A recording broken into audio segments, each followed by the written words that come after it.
Ang kwentong ito ay hango sa totoong buhay. Karanasan ito ni Biyong. Taong 1979, Payaw, Zamboanga, Sibugay.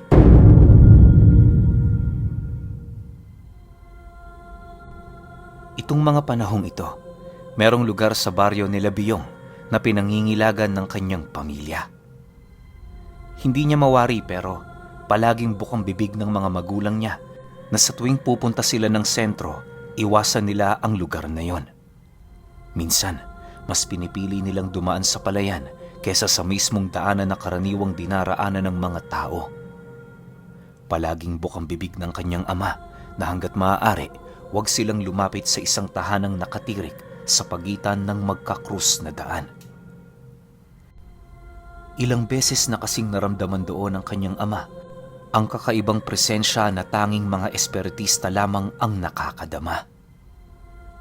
Lingid kasi sa kaalaman ng mga kapitbahay nila Biyong na ang ama niyang yon ay maraming tinatagong kakaibang abilidad. Kaya nitong makipag-usap sa mga kaluluwa ng patay na, makakita ng mga nilalang na hindi nasisilayan ng mga ordinaryong mata at higit sa lahat, makaramdam ng mga presensyang nabibilang sa puwersa ng kasamaan. Dahil sa angkin nitong biyaya, kaya na may ito lamang ang nag-iisang nakatuklas ukol sa sikreto ng bahay na yon. Hindi alam ni Biyong ang kabuuan ng istorya nito pero naniniwala siya sa mga katagang inilalahad ng kanyang ama. Sa loob ng ilang taon, marami sa kanilang mga kapitbahay ang nag-uusap-usap ukol sa aksyon ng kanilang pamilya. Hindi naman nila yun gaanong pinapansin, gawa ng naniniwala sila na hindi sila mauunawaan ng mga ordinaryong tao. Upang malaman ni Biyong ang kabuuang istorya ng kanyang ama, nagpasya siyang sumanay sa ilalim ng pamamahala nito. Hindi naman tutol ang kanyang ama sa kanyang desisyon dahil matagal na nitong inilalahad sa kanya na siya ang magiging tagapaghalili ng karunungan nitong tinatangan. Matapos matutunan ni Biyong ang iilan sa mga karunungan ng kanyang ama, nagagawa na niyang makakita ng mga nilalang na bago sa paningin niya. Noong una medyo nababahala pa siya, pero hindi nagtagal na sanay na din siya sa mga bagay na kanyang nakikita. Pagramdam ng kanyang amang handa na siya, doon na nito ibinahagi ang mga mahalagang bagay ng pagiging isang espiritista. Paulit-ulit ding ipinapaalala ng kanyang ama sa kanya na hindi biro ang nilalang na naninirahan sa tahanang kanilang iniiwasan.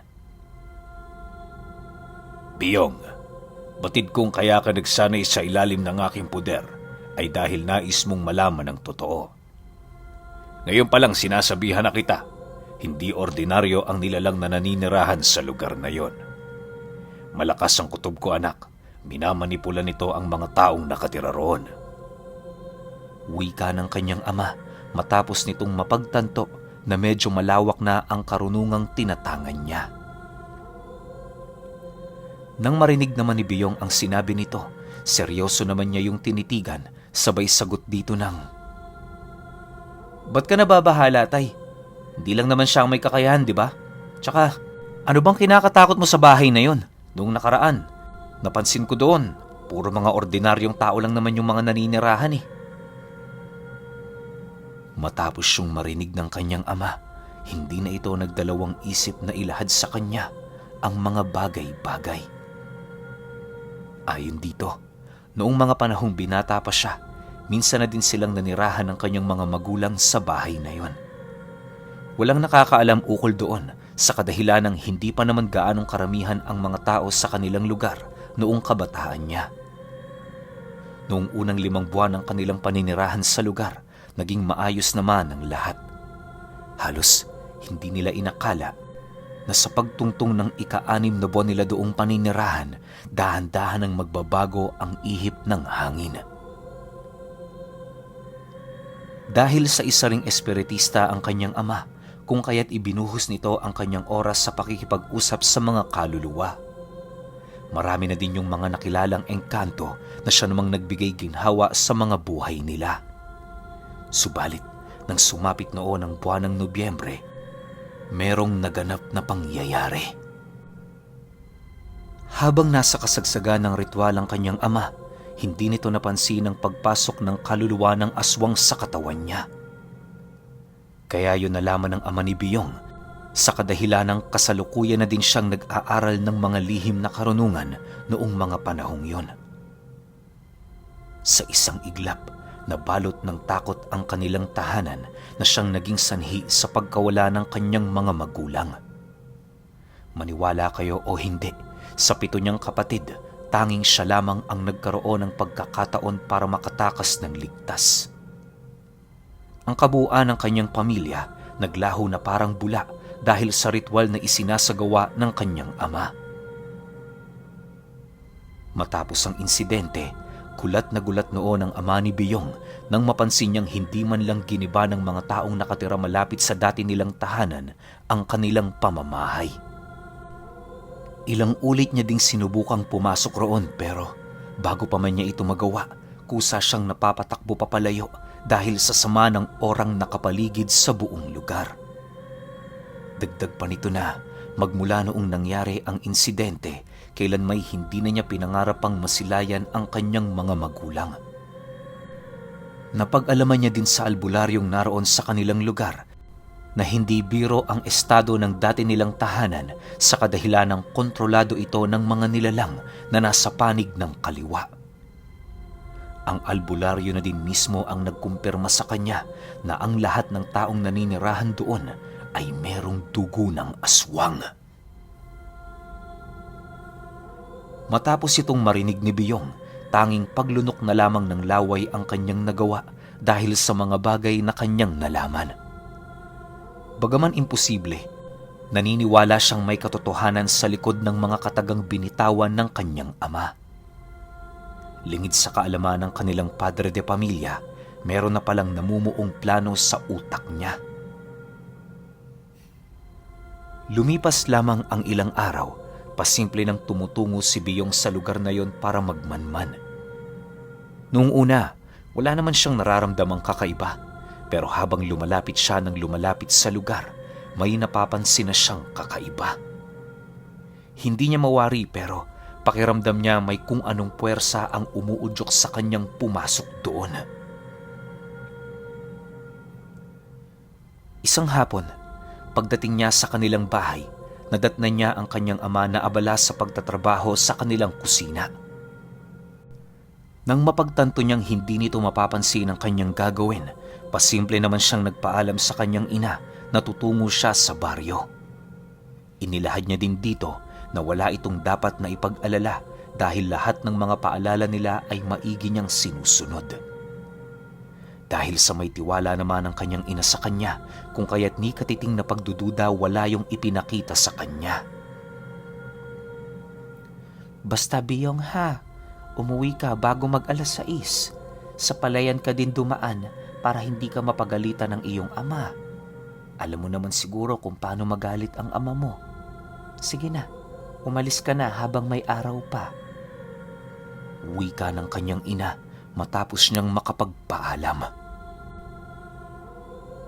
Nang marinig naman ito ni Biyong, agad naman niyang tinahak ang daan na ang tanging bitbit lamang ay ang libretang ibinigay ng kanyang ama.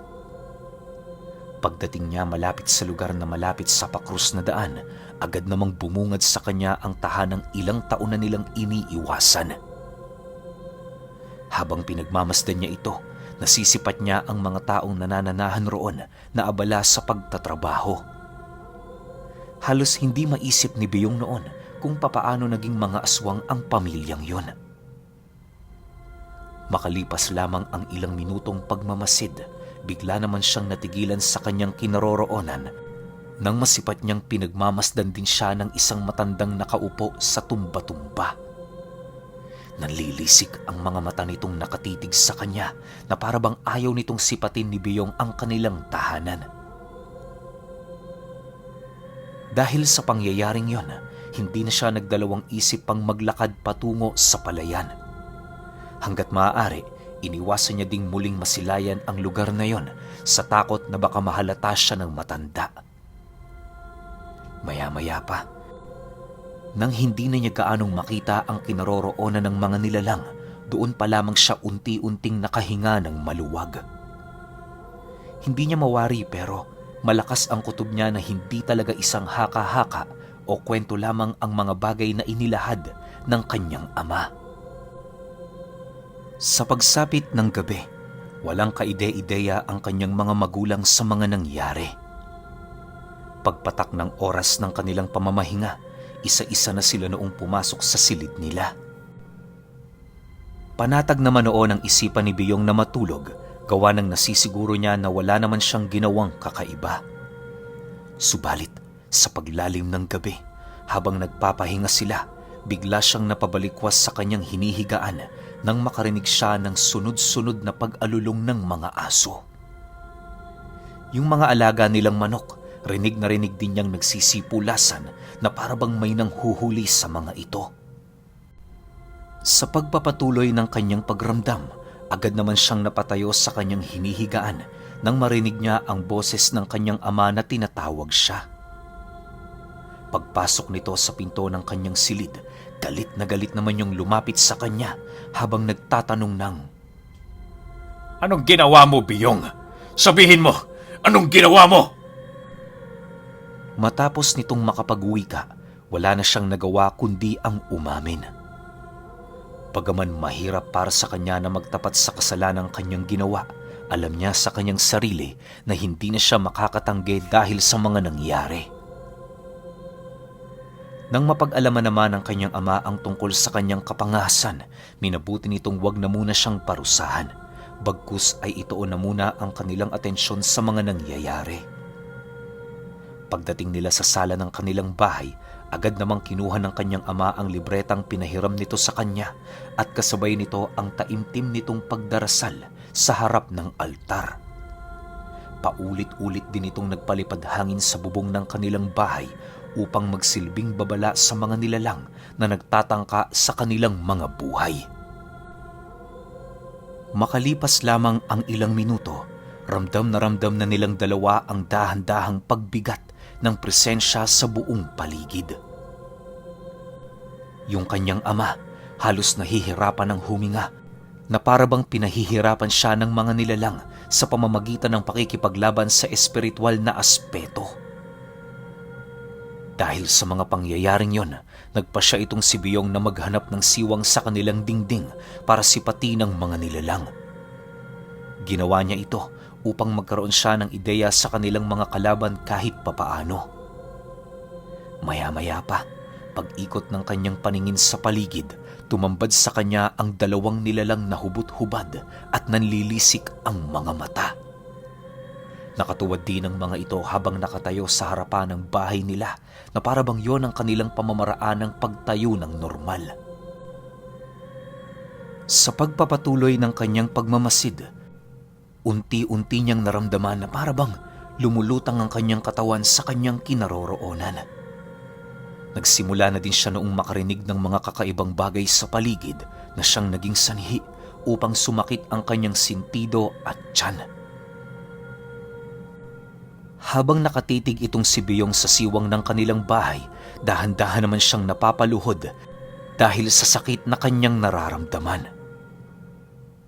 Bago pa man noon kumalas sa kanyang katawan ng kanyang wisyo, nagawa naman siyang mahawi roon ng kanyang ama at kasabay nito ang pagbatok nito sa kanyang ulo. Nagpapakamatay ka ba? Galit na tanong ng kanilang padre de pamilya sa kanya. Matapos nitong makapagsalita, minabuti nitong papasukin sa isang silid ang kanyang mag-ina. Bale, si Biyong at ang kanyang ama na lamang noon ang naiwan sa sala para humarap sa mga nilalang. Sa paglalim pa ng gabi, halos wala na silang masipat na bagay sa paligid. Maliban kasi sa pinatay nila ang lahat ng gaserang nakasinde, kokonti lang din ang liwanag ng buwan na pumapasok sa loob. Dahil sa wala naman silang magagawa ng kanyang ama para malabanan ng mga nilalang na yon, ibinuhos nila ang kanilang mga lakas sa pagpapanalangin. Kahit nakakarinig na din sila ng mga pagkatok, mariin nila yung ipinagsawalang bahala sa paniniwalang mga aswang ang gumagawa ng bagay na yon. Sa pagsapit ng hating gabi, doon pa lamang nanumbalik ang katahimikan sa paligid. Kahit papaano, masaya naman silang mag-ama dahil sa nailigtas nila ang kanilang pamilya. Makalipas lamang ang ilang minuto, napag-usapan nila na sa pagsapit ng umaga, kukonsulta sila sa albularyo para humingi ng tulong. Alam kasi nilang hindi titigil ang mga nilalang na yon hanggat hindi sila nito napapaslang. Matapos ang kanilang mga pag-uusap, panay naman ang paghingi ng tawad ni Biyong ukol sa kanyang nagawang pagkakasala. Nang marinig naman yon ng kanyang ama, minabuti nitong wag na munang pag-usapan ang tungkol roon hanggat hindi pa natatapos ang sigalot na kanilang kinakaharap. Matulog ka na, Biyong. Bukas marami pa tayong gagawin. Kakaiba kang bata ka. Hindi ko akalain na susuwayin mo ang aking babala. Wika ng kanyang ama sa kanya. Sa pagsapit ng umaga, matapos nilang kumain at makapagkape, agad naman nilang tinungo ang tahanan ng albularyo. Pagdating nila roon, nadatnan nila ang matandang nag-aayuno na para bang meron din itong pinagdaanan noong nakaraang gabi. Sa pag-uusap ng albularyo at ng kanyang ama, napag-alaman ni Biyong na isa din pala sa mga ginambala ng nilalang na yon ng albularyo. Dagdag pa nito na kaya lang naman siya abala noong umaga ay dahil naghahanap siya ng mga senyales sa eksaktong kinaroroonan ng mga nilalang. Dahil sa sinabi sa kanila ng matanda, hindi na sila nagdalawang isip pang ilahad dito ang tungkol sa kanilang mga nalalaman. Nang mapagtanto ng albularyo na nagsasabi sila ng totoo, noon ding araw na yon, nagpa siya yung tumungo sa bahay na kanilang itinuturo. Bago sumapit ang 9:00 ng umaga, kasalukuyan na nilang binabagtas ang daan patungo sa dating bahay ng kanyang ama. Maya-maya pa, nang masipat na nila ang pakrus na daan, agad naman yung itinuro ng kanyang ama habang nagwiwika ito sa albularyo ng, Yan ang bahay na tinutukoy ko. Siguradong sigurado ako na dyan sila nakatira. Dahil sa sinabi nito, agad naman nilang nilapitan ang nasabing tahanan. Subalit, hindi pa man sila nakakalapit sa bakuran nito, bigla naman nilang nasipat ang 3 taong nagmamadaling lumalapit sa kanilang kinaroroonan. Nang ilang dipa na lamang ang pagitan nila sa bawat isa, hindi naman maiwasang ni Biyong na mapausog ang kanyang sikmura dahil sa amoy na kanyang nalalanghap sa hangin. Habang pinagmamasdan nila ito, hindi nila maipagkaila ang kakaibang presensya ng mga nilalang nakaharap nila. Makalipas lamang ang ilang minuto, bigla naman sila nitong inanyayahang pumasok sa loob ng tahanan ng mga nilalang upang doon na ipagpatuloy ang kanilang pag-uusap. Bagaman dehado sila Biyong sa alok ng nilalang na yon, naglakas loob pa ring sumunod roon ang kanilang kasamang albularyo. Hindi naman nila yun maaaring pabayaan kung kaya't wala na din silang nagawa kundi sumunod dito. Sa pagpasok nila sa loob ng bahay na yon, tumambad sa kanila ang napakaaliwalas na paligid. Sa unang tingin, hindi mo aakalaing tahanan yon ng mga aswang dahil sa halos hindi ka makakakita ng dumi o kahit alikabok man lang. Sa pagpapatuloy ng kanilang pagmamasid sa buong lugar, doon na unti-unting nasisipat nila Biyong ang animoy mga maiitim na galamay na dahan-dahang gumagalaw sa bawat sulok ng bahay. Bagaman nakakaramdam na sila noon ng kilabot, pinili pa rin nilang manatiling kalmado upang malaman ang rason ng mga aswang. Makalipas lamang ang ilang minuto, bigla naman silang naalerto sa kanilang kinaroroonan nang maramdaman nila ang galit ng mga nilalang. Sa pagtayo noon ng albularyo sa pinakaupuan nito, mabilisan naman niyang tinigalpo ang tatlo niyang kausap na siya namang naging hudyat sa ama ni Biyong para hanapin ang pinagmumula ng kapangyarihan ng tahanan. Sa pagkawala nito sa kanyang tabi, agad namang napadikit si Biyong sa albularyo habang nananatiling walang imik. Maya-maya pa, pagsilay niya sa mga panauhing dahan-dahang kumakalas sa mga tinigalpong inihip dito ng albularyo, wala naman siyang nagawa, kundi ang manginig habang dahan-dahang nagtatago sa likod ng matanda. Sa muling pagtayo ng mga nilalang na yon, rinig na rinig ni Biyong ang pagwika ng matandang aswang sa harapan ng albularyo na nagsasabi ng, Sa tingin mo, may kapangyarihan ka rito? Pagpasok niyo pa lang sa pinto, doon na nagtapos ang suktulan ng kapangyarihan ng inyong Diyos. Matapos nitong makapagwika, agad naman itong hinawakan sa leeg ang matandang albularyo at kasabay nito ang walang pagdadalawang isip na pag-unday ng nilalang sa tiyan nito. Dahil sa pangyayaring yon, wala nang nagawa ang albularyong kasama ni Biyong kundi ang mapahandusay sa sahig. Habang kumakalat ang dugo nito sa kanyang katawan, tanging pag-ihip lang naman ng dasal ang nagawa ng matanda habang pilit na kinukuha ang kanyang punyal. Pagsilay ng albularyong muli na naman siyang hahawakan ng matandang aswang, buong lakas naman niya yung inundaya ng saksak sa kamay. Dahil sa ginawa nito, kung kaya't nagkaroon naman sila ng pagkakataon para lumayo. Nang akmang bubuksan na nila ang pinto ng bahay, bigla naman silang hinila pabalik ng dalawang aswang habang patuloy yung nag-aangil. Sa pagpapatuloy ng labanan, hindi maipagkakaila ng albularyo na wala siyang lakas para magapi ang mga nilalang. Inakala din itong mamamatay na sila sa lugar na yon dahil sa kawalan ng bisa ng lahat ng buhay na salitang kanyang pinapakawalan. Subalit, makalipas lamang ang ilang minuto, laking gulat na lamang nila Biyong nang masipat nila ang dahan-dahang pagliyab ng isang silid sa tahanang yun. Matapos nila yung masilayan, agad naman niya doong nasipat ang kanyang ama na nagmamadaling tumatakbo habang hinuhubad ang damit niyang pilit na nilalamon ng apoy. Paglapit nito sa kanilang kinaroroonan, dali-dali naman silang lumabas ng bahay nang hindi na nagagawang mapigilan ng mga aswang. Pagkalabas nila, tanging pagsigaw na lamang ng mga aswang ang kanilang narinig habang tinutupok ng apoy ang kabuuan ng tahanan. Matapos ang pangyayaring yon, sinubukan pa ng mga taong naninirahan roon na apulahin ang apoy, subalit dahil sa lakas nito, wala na silang nagawa para maisalba pa ang tahanang yon.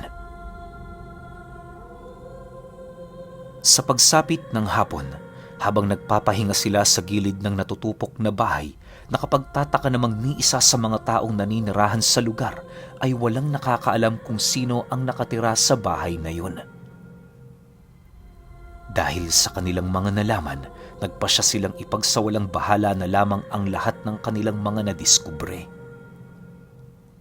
Sa pag-uwi nila Biyong sa kanilang tahanan, doon inilahad ng kanyang ama ang nakakakilabot nitong natuklasan sa bahay na yon.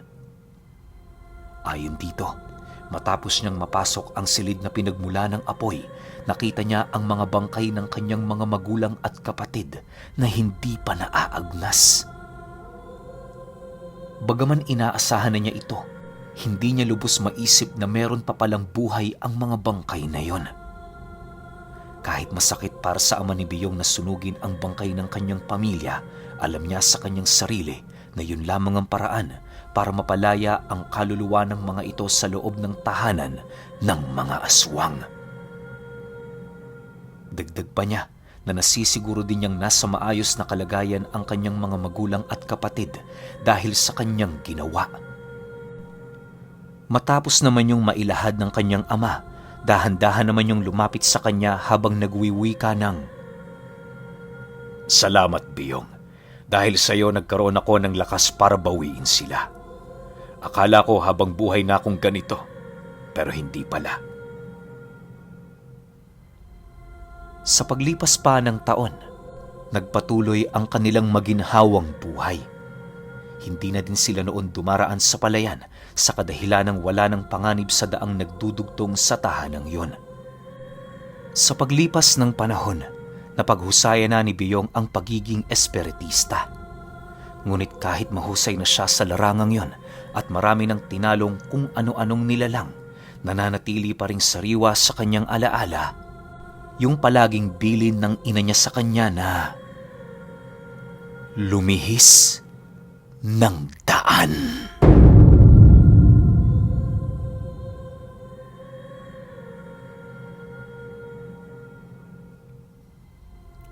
Okay, opinyon ko sa kwento.